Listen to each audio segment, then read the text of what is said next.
Hai, Assalamualaikum, selamat pagi guys. So hari ni saya nak buat video, nak review kepada anda satu unit GR Yaris GR4 yang ni tahun 2024. So kereta ni dah siap register dah ada nombor plate pun.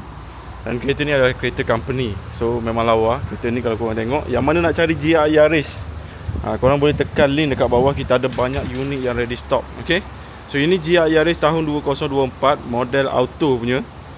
So warna color asal dia color putih.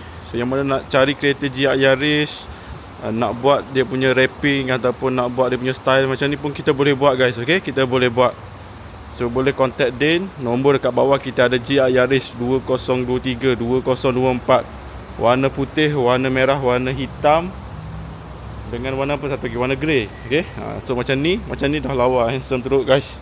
Okay, depan ni dah tukar kepada carbon punya bonnet. Bonnet carbon, lampu ni lampu asal dia lah. Okay, Sina Group. Okay, so yang mana nak cari GR Yaris, kita ada banyak unit. Ataupun kalau nak yang special punya, kita ada GRMN guys. Okay, so handsome teruk guys, memang lawa. Color warna kuning, warna putih, masuk wrapping stiker warna kuning dengan warna matte black.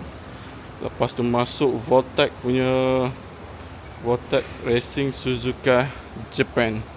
Nampak handsome teruk guys. Ini kereta rally on the road, handsome.